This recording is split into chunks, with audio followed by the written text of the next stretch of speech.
এজন কাৰ্যকৰ্তা যোৱা মানেও আমাৰ বাবে এইটো সুখৰ কথা নহয়। আমি চেষ্টা কৰোঁ, কিন্তু যদি কোনোবাই হাজাৰ বুজনি দিয়াৰ পিছতো বুজি নাপায় তেতিয়াহ'লে তেওঁৰ ভাগ্য তেওঁ নিজেই নিৰূপণ কৰিব ভৱিষ্যতত। কথাটো এইটোৱে। নাই, আমিতো মোটামুটি সকলোকে যিমান পাৰোঁ সিমান চেষ্টা কৰিছোঁ। আপোনালোকে কাক ইংগিত কৰিছে মই গম পাইছোঁ, আকৌ স্পষ্টকৈ কৈ দিব বিচাৰিছোঁ। জয়ন্ত দাস ডাঙৰীয়াই বিজেপিৰ এজন জ্যেষ্ঠ কাৰ্যকৰ্তা আছিল। ক'ব গ'লে যিহেতু তেওঁ পদত্যাগ কৰিলে, আছিল বুলি কৈছোঁ মই এই মুহূৰ্তত। তেখেতে 2013 চনত বিজেপি এৰি গৈছিল। সৰ্বানন্দ সোণোৱাল ডাঙৰীয়া তেতিয়া সভাপতি আছিলে।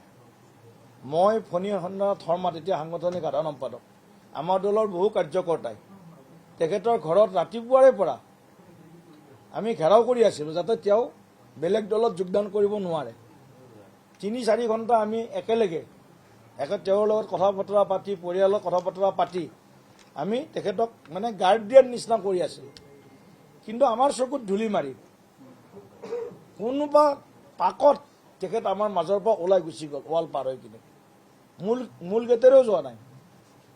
মূল গেটেৰে নগৈ তেখেতে অগপ দলত যোগদান কৰিলে। আমি তেতিয়া একো কৰিব লগা নাছিল, কাৰণ আমি বহুত সময় বিচাৰিলোঁ, তাৰপিছত বিচাৰি নাপালোঁ। তাৰপিছত আমি গম পালোঁ কিছু সময় পিছত তেওঁ বিজেপিত যোগদান কৰিলে। তাৰপিছত 2016 চনত তেওঁ পুনৰ ঘূৰি আহিছে আমাৰ দললৈ।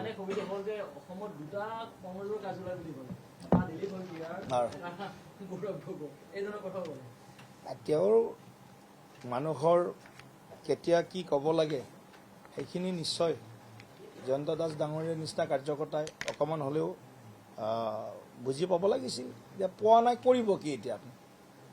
যে তেওঁ নিজৰ ভাগ্য তেওঁ নিজে নিৰূপণ কৰিব।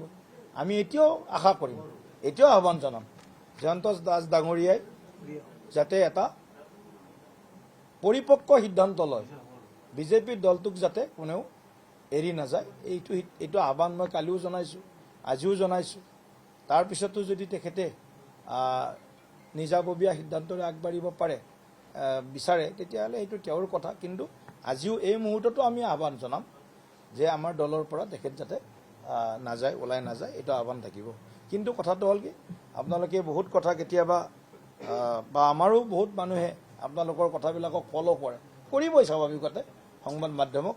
কিন্তু সঁচা কথাটো ক'ব লাগে।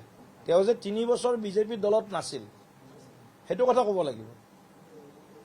সেই কথাটো মানে আমাৰ দলৰ পৰা এবাৰ ডিটাচ হোৱাৰ পিছত, এটা দলৰ পৰা পদত্যাগ কৰাৰ পিছত যিদিনা জইন কৰিছে সেইদিনাৰ পৰা কাউণ্ট হ'ব তেওঁৰ আয়ুটো।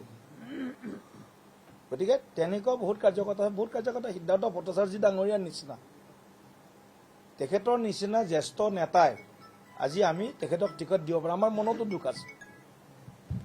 দুখ আছে আমাৰ মনত। কিন্তু তথাপিও তেখেতক আমি পৰম শ্ৰদ্ধাৰে তেখেতৰ লগত কথা বতৰা পাতিছোঁ, তেখেতেও গোটেই কথাখিনি ব্যক্ত কৰিছে। গতিকে সিদ্ধাৰ্থ ভট্টাচাৰ্য ডাঙৰীয়াই যদি বিজেপি দলটোক বুজি পাইছে, মই ভাবোঁ জয়ন্ত দাস ডাঙৰীয়াই বুজি পাব লাগিছিল।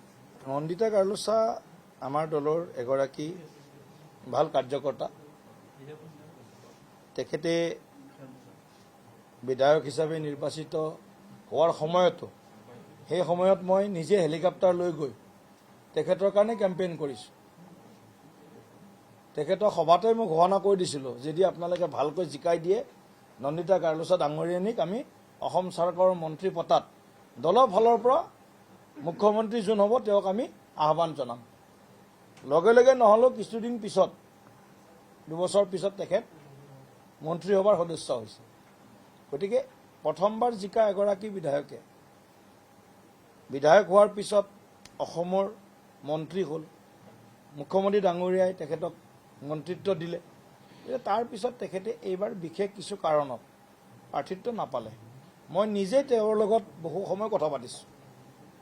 যোৱা পৰহি তেখেতৰ লগত টিকট যেতিয়া ডিক্লেয়াৰ হ'ল, তাৰপিছত বহুত সময় কথা পাতিছোঁ। তাৰ আগতেও বহুবাৰ তেখেতসকলৰ লগত কথা বতৰা পাতিছোঁ।